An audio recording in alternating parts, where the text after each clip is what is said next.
Ito na. Politika sa ayuda. Tayo na, tagal-tagal na yan. Talaga to si Amy, kung ano-ano iniimbestigahan, di mo imbestigahan yung kapatid mo. O sige, pasok. Pinupolitika nga ba ang ayuda para sa mga mahihirap? Yan ang inusisa ng mga senador sa budget hearing kanina ng DSWD. Budget hearing ng DSWD. Oo, mainit si mainit si Bongo dyan sa DSWD. Alam nyo naman, ayaw daw. Ayaw daw ng DSWD na nandoon sila sa pamimigay. Nandoon sila sa pamimigay ng ayuda, bawal daw, pero yung mga party list, yung mga congressman, ginagamit yung mga ayuda ng DSWD pangangampanya. Masama yan. Nasa frontline ng balita niya, Simon Gualvez.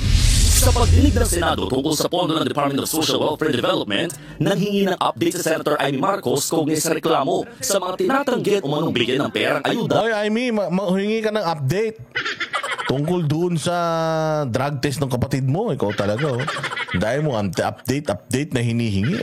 Dahil nirefer sila ng opisina ni Vice President Sara Duterte.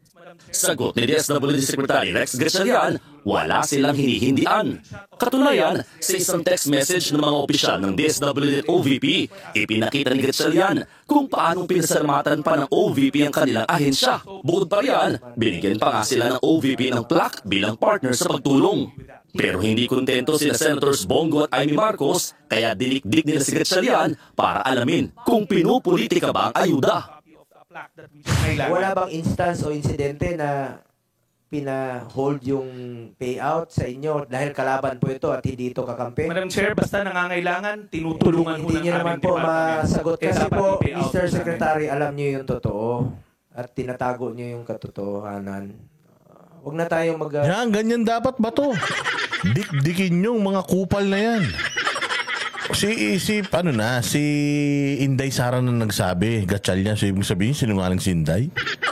Sabi ni Inday, kaya siya humihingi ng mga budgets na ito, kaya mayroon siyang inclusions ng mga budgets na yon para sa mga pagbibigay ng ayuda, tulong, ganito, ganyan. It's because kapag ang OVP daw humihingi sa DSWD, hindi daw nagagrant. Kasi daw kalaban sa politika. Si Inday Sara na nagsabi nun.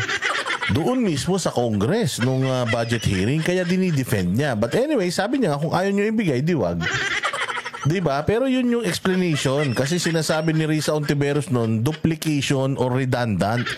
Yung nagbibigay na ngayon DSWD ng ayuda, tapos nagbibigay ka pa ng ayuda, trabaho ng DSWD yan. So ang sinasabi kasi dito ni Inday, may lumalapit sa akin, alangan naman papuntahin ko pa sa DSWD.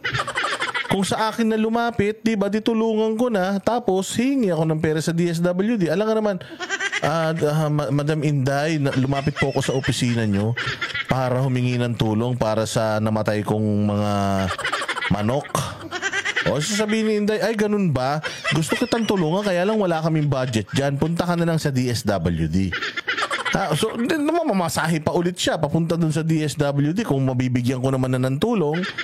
Diba? Kung parang magiging na nga akong satellite office ng DSWD dito, bibigyan ko na sila ng budget para hindi na sila magpalipat-lipat kung saan.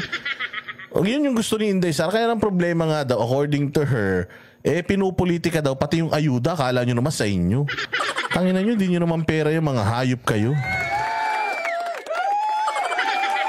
Pera ng taong bayan niya, kung makaano kayo, kung makapigil kayo, kala nyo naman galing sa bulsa yung mga kupal kayo.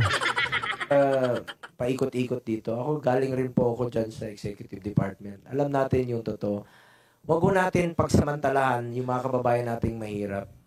Kinakailangan talaga panagutan ng DSWD kung bakit nangyayari paulit-ulit itong mga pagkakataon na ginagamit kayo na mas politiko pa kayo kesa sa politiko. Wala namang ganyan.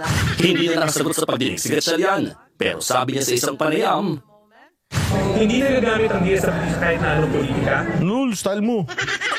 Siyempre, yun ang sasabihin mo. Kaya ka nga nilagay dyan dahil sinungaling ka eh.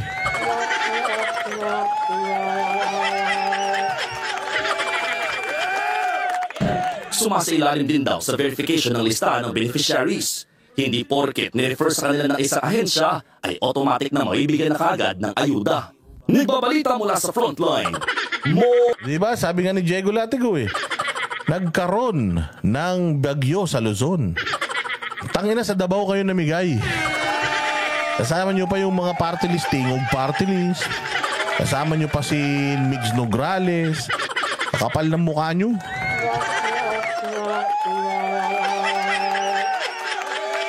Ayaw nyo pa umamin? Ayaw nyo pa umamin na yung ayuda di umano ginagamit nyo na pang vote buying? Mga kupal.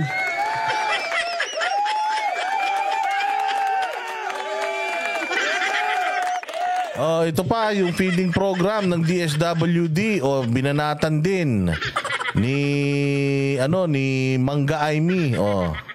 Case in the Senate, and I'd like to ask some additional questions. With a supplemental feeding program, providing hot meals 5 to 7 days a week for 120 days. What's the distinction between the 5 times and those 7 times? 5 to 7 ang sabi. 5 days in a week kasi facilities-based siya. Sorry? We only do feeding 5 days a week because facility-based yan sa loob ng daycare. Kaya nagtataka ako kasi may banggit dito 5 to 7 days. Nasa submission ninyo, binabasa ko lang. Kainan yan. Dapat specific, 5 days, 7 days, di 5 to 7 days. Papakain kayo sa daycare hanggang 7 days. Putang ina, may pasok ba Sabado Linggo? Ano ba talaga? 5 days, 7 days? Sige nga, pakipaliwanag. Ma'am, just for the record, it's 5 days. Yeah, let's consider it a mistake. Yes, ma'am. Ang nabigay sa akin Mistake. Putang ina, kung makakalusot lang.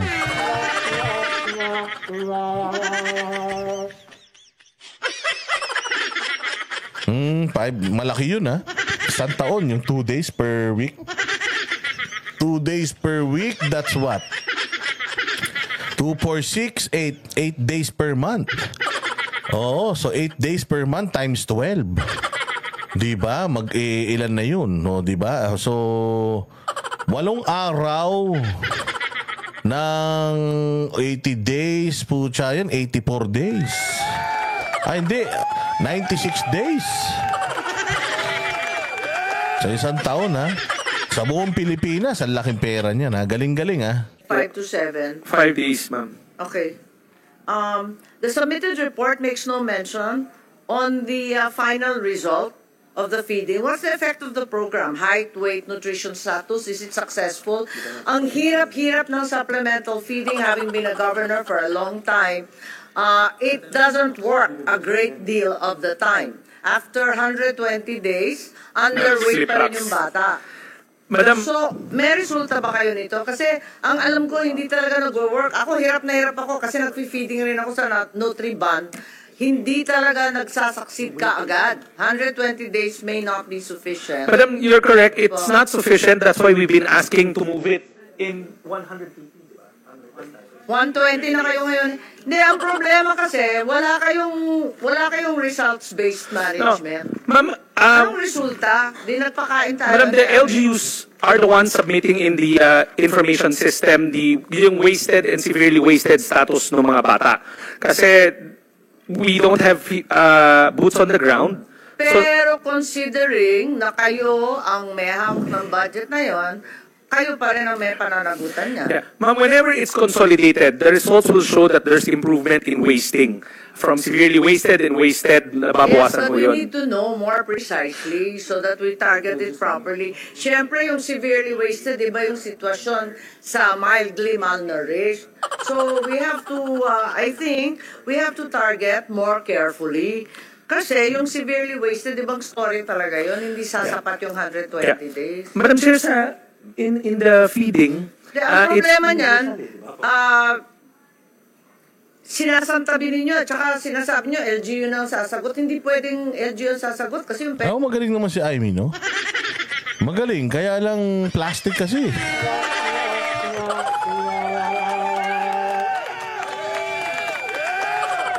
pera sa inyo eh.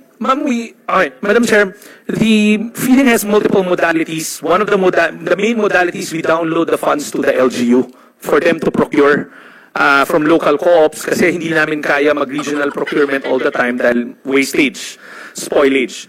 So in effect, they're the ones keeping tab of the children's weight status.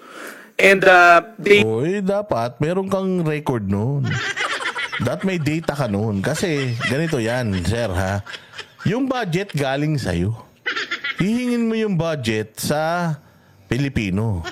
So dapat meron kang resulta doon sa budget na hinihingi mo sa Pilipino. Hindi pwedeng sa'yo galing pera, ibibigay mo sa LGU, tapos okay na, banjing na tayo. Hindi. Dapat din yung LGU, inaano nyo, pinupukpok nyo na mag-provide sa inyo ng data kasi nga dapat ipipresenta nyo yan sa tao na itong budget natin para sa pagpapakain sa mga kabataan sa loob ng 5 araw sa mga daycares sa buong Pilipinas na 7 billion ay ito na po from itong mga kabataan na to na ganito yung kanilang timbang noon. After po ng ating programa, sa loob ng 1 taon, ay nadagdagan na po sila ng sakit sa ulo, gano'n. Hindi yung... kasi ganito yan, hindi na kasi namin kaya, so binibigay namin sa mga LGU. Then yung LGU na bahala, yung data nasa kanila, putang ina, ba't ikaw nangihingi? Di dapat yung LGU na manghingi niya, nasa kanila pala yung data input it in the feeding information system. Pero can't we require, bago kayo can't it be required, bago kayo mag-release ng pera ulit, sa LGU, dapat may closure report sila kung ano nangyari sa bata. Sir, there is a post-feeding assessment that they submit to us. But we have no results. Madam in Chair, the report you provided, walang naibigay. Did it work? Didn't it work? Were Madam we Chair, successful? yes. Were we palpable? Madam Chair, what we can do is furnish the committee a copy of the results. Basically, what we look for are anthropometric measurements. Yung head circumference niya, Yes, understood. height, Kaya weight, lang, BMI. pero wala siyang before and after. Kailangan maliwanag yung before and after At Ma'am, saka dapat siguro, iba-ibang klase, yung severely wasted nga, kesa sa mas mild or just occurred during the bagyo. Madam Chair, there is a baseline data that is Yun na, collected, but and then I an haven't endline seen data. anything. Madam Chair, what we will do is we'll submit to you. All you're providing us is what was released. Madam Chair will submit to the committee the results of the feeding program in the past 3 years. Pucha, kung si Inday yan. Kung si Inday ang ganyan, walang maipaliwanag, tapos ganyan ang sasabihin, sigurado headline yan.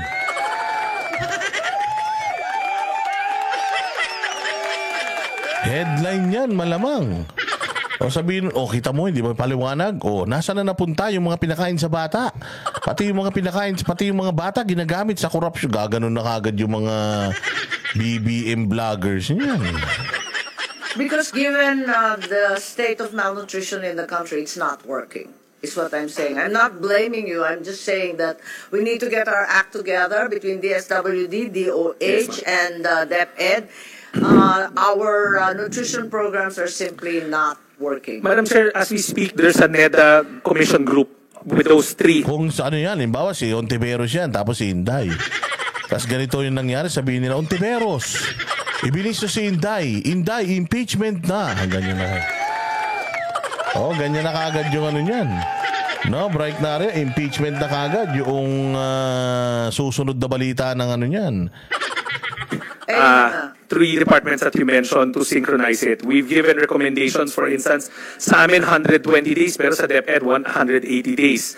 The unit Saka cost... DepEd, it's too late. Matanda na sila. 7 Yes. years old na. Yung 1,000-day period is lost. Yes, Madam Chair. And then with DOH naman, puro microsupplements na nag-e-expire. Puro vitaminang ine-expire. Madam Chair, yes. Ayaw nila magbigay ng pagkain. Hindi ko maintindihan. Madam Chair, we can submit to you the nutrition continuity plan that we plotted. In that nutrition continuity...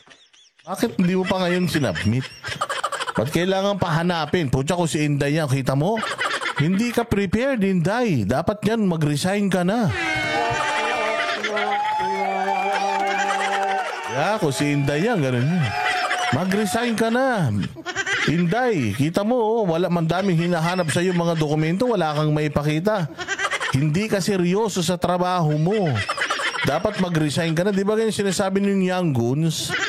Oh, ganun yung sinasabi ng Young Guns eh. Continuity plan, it will show our action and interventions in the first 1,000 days to include the new first 1,000 day grant ng 4Ps, and then the facility-based intervention, 3 to 5 in the daycare centers, and then DepEd's feeding program. Yes, We I can think submit I to need you. a more results-based report. We will, because, Madam Chair. Clearly, malnutrition's not moving. If anything's been exacerbated. We will, Madam. We'll submit to you, Madam Chair, the post-feeding reports that we have for the prior 3 years. Oh, There are di ba? child Kung sabi ko nga sa inyo, ba, medyo si Amy, medyo nagpapasikat dito, ha. Oo, medyo pumapalag-palag si Amy dito, ha.